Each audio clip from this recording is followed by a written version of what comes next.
మొన్న గోదావరి ఇప్పుడు Sitarama project canal అక్రమంగా రోడ్డు నిర్మాణాలకు దిగిపోతున్నాయి. అది కూడా ఇసుక రవాణా కోసం. ఇంతకు ఇది అధికారులకు తెలిసి జరుగుతోందా లేదా అన్నది తేలాల్సి ఉంది.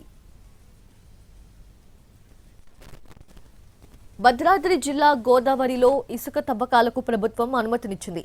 కొన్ని చోట్ల ఇసుక డంపులు లేకపోయినప్పటికీ అధికారులు అనుమతిస్తున్నారు.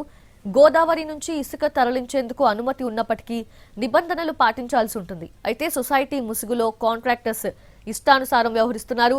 ఇసుక రవాణా కోసం అడ్డదారులు తొక్కుతున్నారు. సొసైటీ ముసుగులో రోడ్ల నిర్మాణానికి సంబంధించిన విజువల్స్, శాటిలైట్ ఫోటోస్ ఎన్టీవీ దగ్గర ఉన్నాయి. గోదావరి పరివాహక ప్రాంతంలో ఇసుక లారీల ప్రయాణం కోసం రోడ్ల నిర్మాణం చేపట్టారు.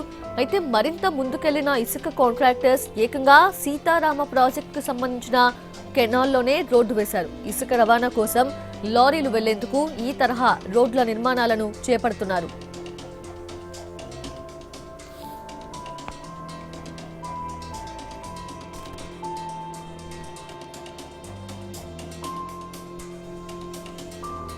గోదావరిలో అశ్వాపురం మండలం కుమ్మరిగూడెం నుంచి బీజీ కొత్తూరు వరకు గ్రావిటీ ద్వారా నీళ్లొస్తాయి.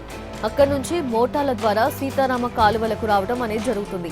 అయితే ఇక్కడ కుమ్మరిగూడెం దగ్గర గోదావరి నుంచి బీజీ కొత్తూరు వరకు కెనాల్లో రోడ్డు నిర్మాణాన్ని చేపట్టారు.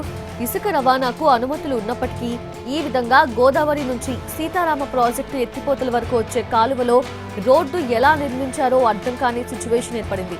దీనికి ఎవరు అనుమతినిచ్చారు అన్నది చర్చనీయాంశమైంది. అయితే గతంలో గోదావరిలో రోడ్ల నిర్మాణంపై ఎన్టీవీ ఎక్స్క్లూజివ్ గా ప్రసారాలు చేసింది. అయితే అది నిజం కాదు అన్నట్లుగా అధికారులు ఒక ప్రకటన రిలీజ్ చేశారు.